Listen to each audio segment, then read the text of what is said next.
where we're going to be talking about the third P, which is the promise. So you have the possession, your assets.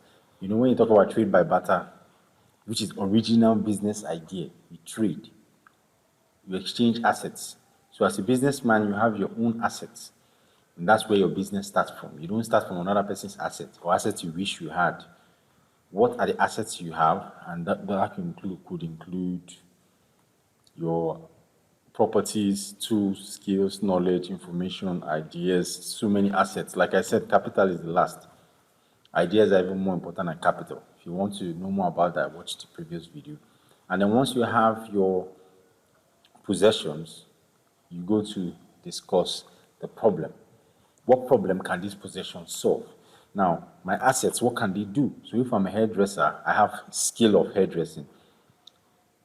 What kind of problem can hairdressing solve? Now, you know, when we talk about this problem, a lot of people get confused. See, hairdressing is hairdressing now. No, the hairdressing is a skill you have. Separate it from the problem. Somebody can have problem with hair, and the person's problem is they want expensive hair. They want high-class hair. Somebody can have problem with hair, and the person's challenge is they want hair that can be done cheap, that still looks good. Under the category of the skill of hairdressing, you could have 1 million problems. Somebody could want to do hair, and what they want is for you to come to their house and do the hair. Somebody may not like going to the salon. Somebody may want to be working while they are doing their hair. So if you have a skill which is hairdressing, there are many kinds of hairdressing problems you can solve. But when you start looking at your skills in terms of your skill is the business, that's where you have the challenge. Your skill is not the business. Business is exchange of your asset, which is the skill, with somebody's problem. So when you do the exchange, then that is business. So when you have a skill, the next thing you need to talk about is what can I exchange it with? What problems do people have in this area that this my skill can solve, and how can I do the exchange? Now, that was the second P. We've done that before. We're just doing a recap. Why a recap? Because these things are connected. P1 is connected to P2, which is connected to what we're talking about today, which is now the promise.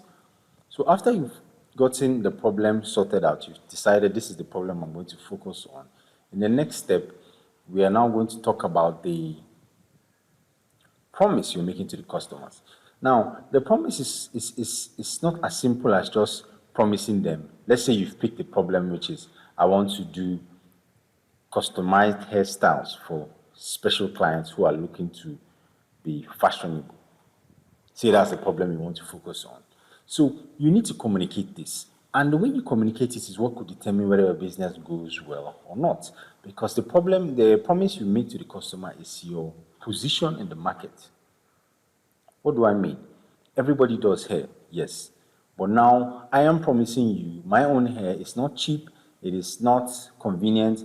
However, when I do this hair, it's going to be the top and the best you can get.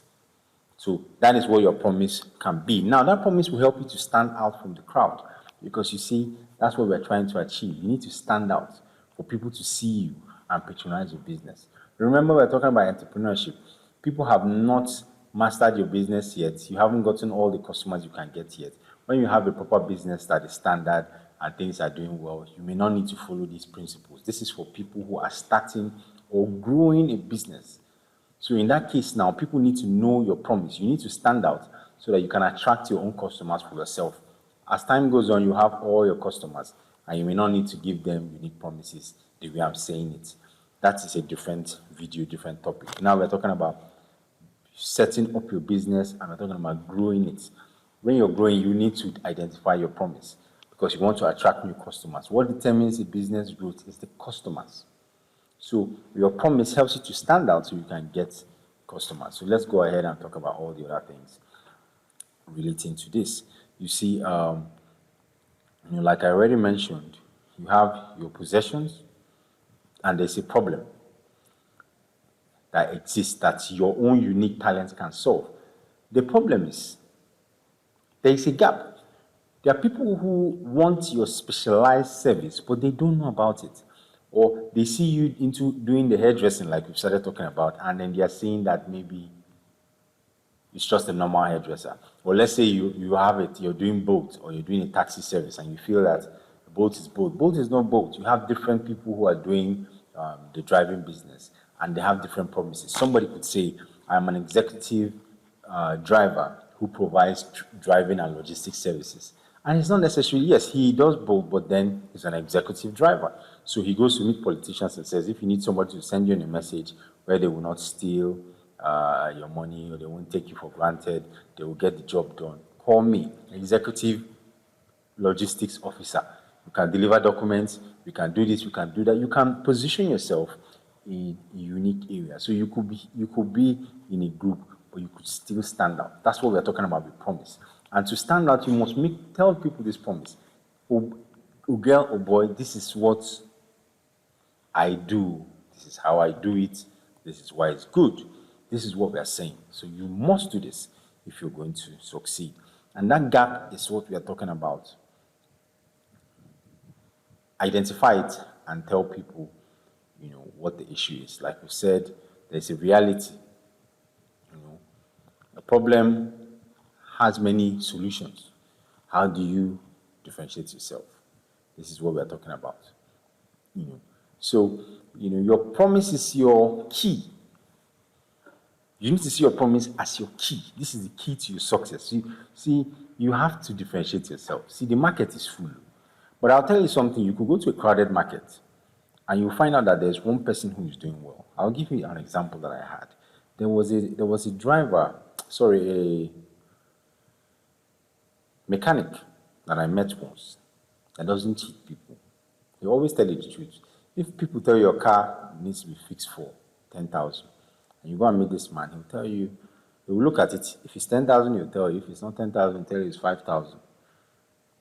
And then one time I even had to ask him, are you not losing money by telling me this? He said, no, his business is, his promise to the customer is genuine repairs. That is where he's standing out. He didn't say he's the best mechanic. No, he's the genuine mechanic. When you really need a mechanic that will give you and tell you what the problem is, you go to that guy. So you see his shop was always full, not because he was the best, because he had a promise, and he used that promise to differentiate himself. So the question is, how are you using your own promise to differentiate yourself in the business? Because the question customers are asking is, why should they patronize you? Why should they patronize you now? Why are you superior to the others? These are the things that people are going to be asking you. So when you want to give a good promise, you have to be specific. Specific meaning, I'm the best. I'm the best does not work. Everybody is the best. How much of the best are you? What exactly do you do? 30 minutes, I'll deliver your product. Or I give you 5 naira per minute I spend. That is specific. Can people measure it? Because when people are gisting, they want something that they can measure. That guy can give you 1 shawarma with 2 or 3 sausages inside. And it will taste nice because he uses bama. That's measurable. Bama, 3 sausages. Somebody can use it in a conversation. When you say, no, his shawarma is just good. Good how? Some people, good is more sausage. Some people, good is more bama. Some people, good is more chicken. Or good is having beef. What exactly? Measurable. It has to be measurable. You see, it has to be possession backed. You see, when you're making a promise also, you have to make promise based on your talent. You won't go and tell people that this shawarma is the sweetest shawarma in Port Harcourt when you know it's not the sweetest. I have tasted shawarma that is bitter. I'm not talking about it's not sweet too. It's bitter like after she did the shawarma. It's a woman that did it. Then she would now put bitter leaf inside. When she put the bama, she put bitter leaf. Maybe she saw bama, then bitter leaf. All of them is B. So she just put everything that is B inside. I'm telling you that woman put bitter leaf inside that thing. Bitter shawarma. I took that thing and in my head nearly exploded. It was not that is the bitter taste was in my mouth. So I'm saying, like, even if you don't want to make something that is, you want to make something that is not sweet, at least let it not be sweet. But bitter, like bitter leaf, come on now. Come on. And when you see the sweet shawarma, how? Do the promise the one you can promise. She would have even said, okay, my shawarma is bitter. If you just want it to be like you are buying shawarma for somebody, come and buy this one cheap. Or come and buy this one because it is X or Y or Z. She would have focused on what her talent was. Possession backed, asset backed. Promise what you know you can deliver, and then promise something that is competitive. So you see, you have the generic promises, competitive. Why these generic promises don't work? When you just promise general things. When you're talking about having a good promise, because a good promise, you telling people, this is exactly what I do. This is how I do it. This is when I do it. Let people know. You know, many people like to say that they are doing many things. Many things does not work.